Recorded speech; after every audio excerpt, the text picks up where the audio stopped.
મહારાષ્ટ્ર કોંગ્રેસને સૌથી મોટો ઝટકો એક જ મહિનામાં મહારાષ્ટ્ર કોંગ્રેસને બીજો ઝટકો લાગ્યો છે। મિલિંદ દેવરાના રાજીનામા બાદ વધુ એક દિગ્ગજ નેતાનું રાજીનામું। પૂર્વ મંત્રી બાબા સિદ્દીકીએ કોંગ્રેસ છોડી 48 વર્ષથી તેઓ કોંગ્રેસમાં હતા। લોકસભા ચૂંટણી પહેલા આજ રાજીનામાનો આ દોર એટલે મહારાષ્ટ્રમાં કોંગ્રેસના જે સ્થિર પગ હતા તે હલ્યા છે। મિલિંદ દેવરાના રાજીનામા બાદ વધુ એક દિગ્ગજ નેતાએ રાજીનામું ધરી દીધું। વધુ જાણકારી લઈએ हमारा एसोसिएट एडिटर दीक्षित ठकरार पासेथी। दीक्षित, महाराष्ट्र में एक तरफ इंडी गठबंधन तो ठीक रही परंतु कांग्रेस पोताना नेताओने पण साचवी नथी शकी। महाराष्ट्र कांग्रेस ने मोटो झटको कही शकाय, कारण के गत 14 जान्युआरीए मिलिंद देवराए छे राजीनामું આપ્યું હતું। મિલિંદ દેવડા खूब दिग्गज नेता હતા અને તેના પિતાજીના સમયથી તેઓ કોંગ્રેસ સાથે જોડાયેલા હતા અને તેઓ કેન્દ્ર સરકારમાં મંત્રી પણ રહી ચૂક્યા હતા અને હવે સૌથી મોટો ઝટકો એ કે માઇનોરિટી સમાજના મોટા નેતા અને તે મુંબઈના પણ ખૂબ મોટા નેતા બાબા સિદ્દીકી છે, તેઓએ પણ આજે હવે કોંગ્રેસને રામ રામ કર્યા છે। લગભગ વર્ષો સુધી કોંગ્રેસમાં રહ્યા, મંત્રી અનેક પદ પણ ભોગવ્યા અને તેની સાથે જ તેનો મુંબઈમાં અનેક ફિલ્મ સ્ટારો સાથે પણ અંગત ગરોબો હતો। તેની ઇફતારી પાર્ટીમાં કેટલાય નેતાઓ, કેટલાય ફિલ્મ સ્ટારો, સેલિબ્રિટીઓ પણ પહોંચતા હતા અને ગાંધી પરિવાર સાથે આ બંને નેતાઓ એવા હતા।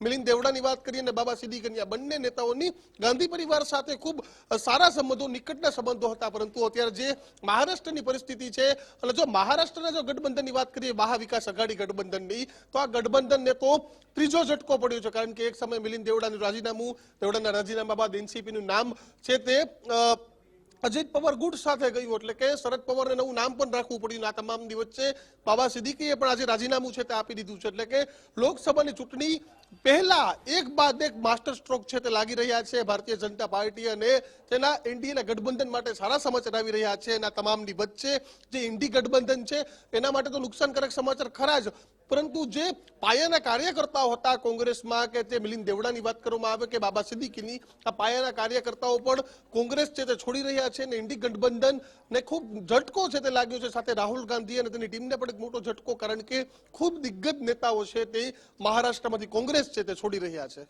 बिल्कुल अहीं दीक्षित सवाल ए पण થઈ રહ્યો છે, બાબા સિદ્દીકીએ રાજીનામું આપ્યું, હવે આગળ જે કરે, પરંતુ 48 વર્ષથી કોંગ્રેસ સાથે, ગાંધી પરિવાર સાથે નિકટનો સંબંધ અને તેમ છતાં પણ કોંગ્રેસનો સાથ છોડવો એટલે માત્ર ને માત્ર લોકસભાની ચૂંટણીના સમીકરણો ના હોઈ શકે, પરંતુ એવા કયા પરિબળો કે કોંગ્રેસ છોડવી પડે છે?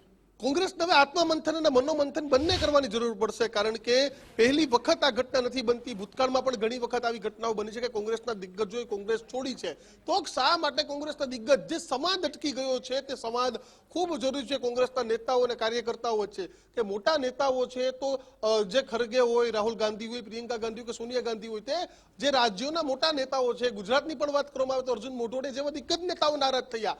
મહારાષ્ટ્રમાં મિલિંદ દેવડા અને બાબા સિદ્દીકી રાજીનામું આપે એવું બને જ નહીં, કારણ કે આ નેતાઓના લોહીમાં કોંગ્રેસ હતું, પરંતુ ક્યાંક સંવાદ અટકી ગયો, વાતચીતનો દોર ન થયો અને ખાસ આ પાર્ટી હાઈકમાન્ડ છે તેને દક્ષિણ ભારતના નેતાઓ ઉપર વધુ ભરોસો કરવાનું શરૂ કર્યું। તેના કારણો છે અને તેના કારણે કોંગ્રેસના દિગ્ગજ નેતાઓ છે તે હવે કોંગ્રેસને રામ રામ કરી રહ્યા છે, એટલે કે ખાલી લોકસભા બિલકુલ ન હોઈ શકે, પરંતુ સંવાદ અટકી ગયો છે તેના કારણે આ દોર છે તે શરૂ થયો છે।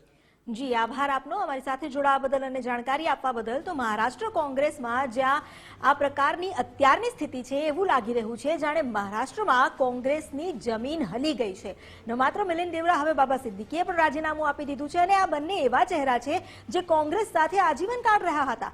હવે જ્યારે 50-50 એટલે અડધી સદી જેટલું વર્ષ રહે અને મિલિંદ દેવરાની વાત કરવામાં આવે તો પરિવાર આખો તેની સાથે જોડાયેલો અને તેમ છતાં કોંગ્રેસમાંથી રાજીનામું આપ્યું છે।